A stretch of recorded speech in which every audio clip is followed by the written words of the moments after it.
So here's a quick run through of what I called my Now You See Me, Now You Don't acrylic covers from the shows.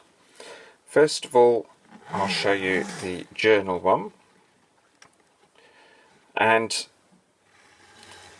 both of them are made up in the same way. I did the image transfer, which I demonstrated briefly on the show, and in this case it was the daffodil, and using the journal stencil I used it upside down on the reverse of the cover so that it reads the right way when you look through, and there's nothing on the front of this cover.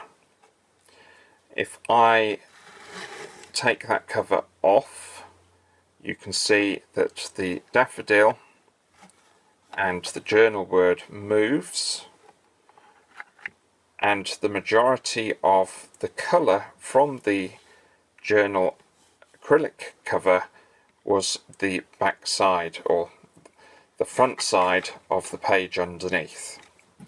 So I've got the art stencil, and then I've drawn round the journal stencil and filled it with doodles, sketches and words, and then put the lines on.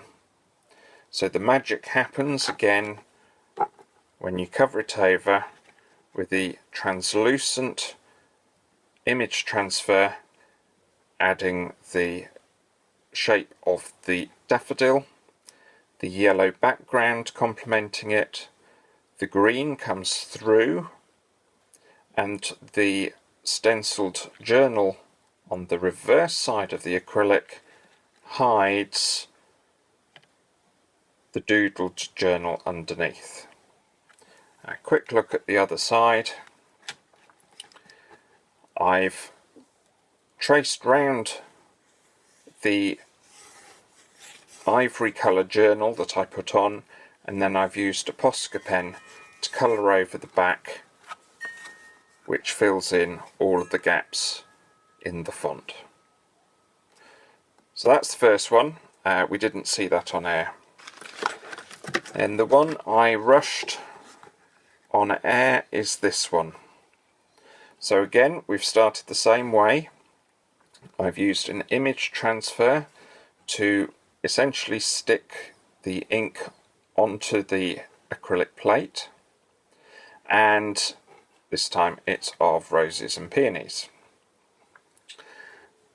Opening it up, you can start to see the effect.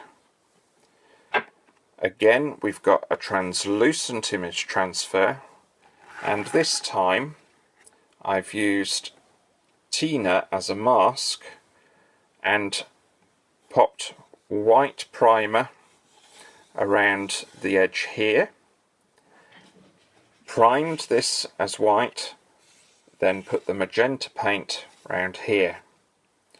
And the magic happens because there's a white layer right next to the acrylic, and in fact directly over the top of the image transfer.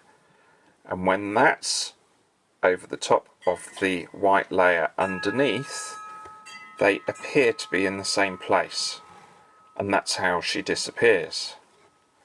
Opening it up again, you can see how this side goes translucent and the other side you can print. I've used magenta archival ink to print the words over the top, and to get a good opaque colour I've used white embossing powder and a Versamark to print onto the magenta. So I hope that that little video helps make the written instructions clearer and you enjoy the Now You See Me, Now You Don't technique for the acrylic covers.